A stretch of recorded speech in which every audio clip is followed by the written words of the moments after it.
The highly anticipated 2022 US midterms have come and gone, and many Canadians are wondering what exactly happened. The big red wave, where the Republicans would take clear control of the House and the Senate, didn't materialize in the manner one expected. Sure, at the time of recording the show, the Republicans control 49 seats of the Senate and 212 seats in the House, and the Democrats have 50 in the Senate and 212 in the House.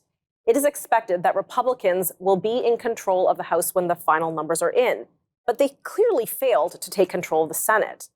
So what happened to that wave? Was a Trump endorsement a blessing or a curse?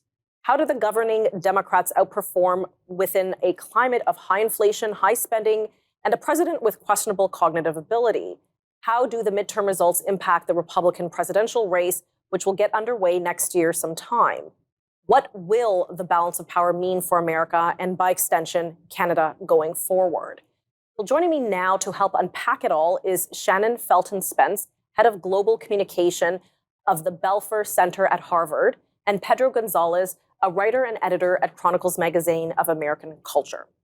Thank you both for joining me. I appreciate you coming on. So, Shannon, we'll start with you. What happened to the red wave? Well, the red wave is the red wave that wasn't, unfortunately. I think that we could just sort of be clear that Trump-endorsed candidates, they underperformed. And in fact, that's being generous. They lost. Trump-endorsed candidates sort of across the board lost their elections, now by very tight margins. But we will definitely be looking at what President Trump means for the party going forward based off of him basically losing the midterm elections last week and losing the 2020 election 2 years ago. Now, Pedro, why do you think the red wave failed to materialize? Man, there's so much to get into. I don't know if we have time. We have 20 minutes.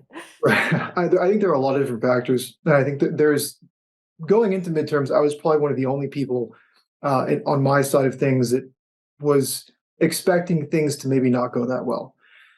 My complaint ahead of midterms was that what was the GOP's message? I mean, this stuff still matters, right? Like, what is your promise to America? And I was on Tucker Carlson recently talking about this. And if you go back and look at what the Republicans were saying they were going to do with the majority, according to Kevin McCarthy, it was entitlement reform. So you empower Republicans and they promise to do things like cutting Social Security and going after Medicare. I mean, that just seems suicidal to me. Republicans didn't create an issue like abortion the way the Democrats did. Democrats took an issue like abortion, they turned it into a signal issue, and it paid off in dividends for them. I can't think of a single issue that Republicans did that with, although there should be obvious ones. My view is that Republicans should have ran as the anti-war platform. Basically the people who are going to pull us back from the brink of a catastrophic escalation, right? But there's nothing. So I mean, that's just one thing. But I mean, there are so many different things here. Another aspect is that it seems like everyone wants to say that Trump is done, his endorsed candidates lost, and all that stuff, and it's just an indicator that there's no market for this. But like Pence pointed out, or Spence, excuse me, these candidates lost by narrow margins, and we're not even talking about the fact that people like Kevin McCarthy and Mitch McConnell deliberately attempted to sink some of these candidates, like Anthony Sabatini in Florida, Joe Kent in Washington, Blake Masters in Arizona.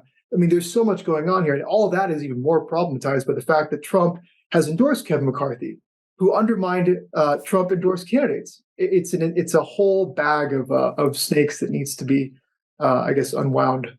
Well, let's talk about that a little bit more. Shannon, some Republicans or MAGA Republicans, whatever one calls them, were surprised with some of Trump's picks and endorsements, some of his maneuvers prior to the election. Which ones stood out for you, and do you think that hindered his base from rallying around and supporting these candidates?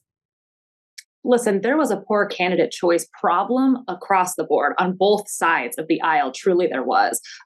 Trump really picked candidates that were running off of grievance politics. And by that, I mean his special brand of election denial. And it was clear with the results from November 8th, and some of those we are still waiting to come in, that most voters are sort of sick of hearing about that, and they're ready to talk about real issues.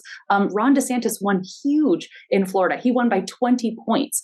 To put that in context, President Trump only won Florida in 2020 by 3 points, and in 2016 by 2 points.